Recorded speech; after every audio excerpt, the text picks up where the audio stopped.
Because freedom has never been guaranteed. Every generation has to earn it, fight for it, defend it in battle between autocracy and democracy, between the greed of a few and the rights of many. It matters. Our democracy is more than just a system of government. It's the very soul of America. It's how we've been able to constantly adapt through the centuries. It's why we've always emerged from every challenge stronger than we went in. And it's how we come together as one nation, united. And just as our fallen heroes have kept the ultimate faith with our country and our democracy, we must keep faith with them. Because of them, all of them, that we stand here today. We will never forget that. We will never, ever, ever stop working to make a more perfect union, which they lived and which they died for.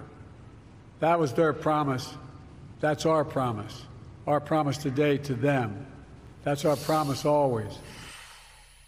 Good morning and welcome to Morning Joe. It is Tuesday, May 28th. That was President Biden marking Memorial Day at Arlington National Cemetery with a somber message about freedom, democracy, and honoring those who've made the ultimate sacrifice for our country. It's certainly a day for reflection across the country. Really is, and it's a special day and has long been a special day for public servants who focused on those who have given their all, given their lives to this country. That's something that Donald Trump has said and told a general who was his chief of staff. He didn't understand that concept. Why would anybody give their all for America?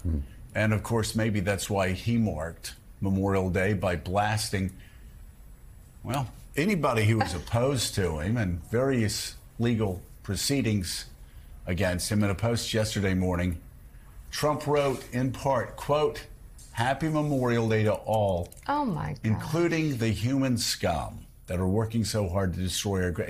You know, I want to stop there, Willie, because he attacks judges. He attacks the woman that he was found liable for sexually assaulting.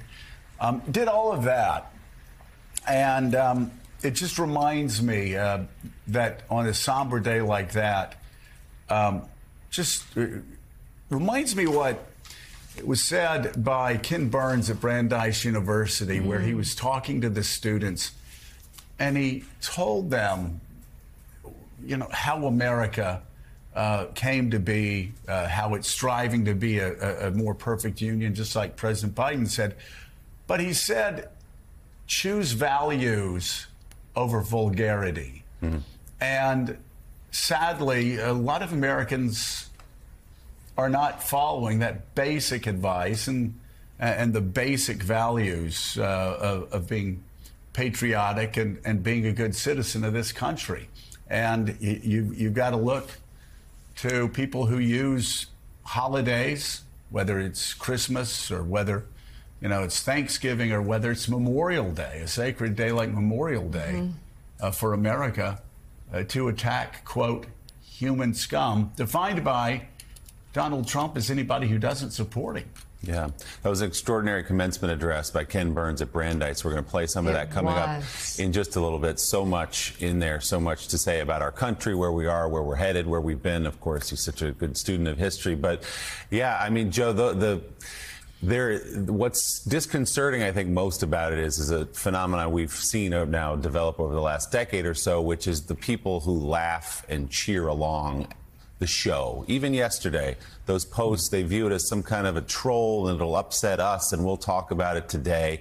Even on the day where they call themselves patriots, a lot of those people, but a day he takes to make about himself, his own sacrifice on Memorial Day, his own sacrifice, his own martyrdom. It's always about him. And to the point you made earlier, he asked in that same conversation, according to General Kelly, looking at those headstones, what was in it for them? Why would you give your life for America? Why would you give your life in the defense of freedom around the world? What was in it for them? He genuinely, sincerely, deeply at his core does not understand the sacrifice of the military, the sacrifice of people who put their lives on the line for the country. That's just, It's part of who he is, and we saw it on display again yesterday. And we always talk about this contrast. Look at the President of the United States at Arlington, a place that gives anybody who has a patriotic bone in their body or a human bone in their body chills just to walk through and look at those headstones, and then look at what his opponent in this election was doing yesterday. There's your contrast right there. And it wasn't just former President Trump. It was his son, Eric, getting some well-deserved backlash over his social media posts after one user posted a photo of the Trump family with the caption, quote, "The family that gave up everything to save America, thank you." Oh my gosh. This is over Memorial Day weekend. Eric Trump reposted writing, "And we will do it again." Former Republican Congressman Adam Kinzinger of Illinois, a military pilot, as you know, responded, quote, "Your family has sacrificed nothing. Your name will become synonymous with Benedict Arnold, and how dare you tweet this weekend? You don't know the first thing about service, you child." Congressman talking to Eric Trump there. This comes after Eric Trump posted a Memorial Day promotion for the Trump store on Instagram that read, "We are honoring our brave men and women this weekend. Please buy our stuff." Eric since deleted that post. The Trump website still promoting that Memorial Day sale. So there it all is in one place, guys.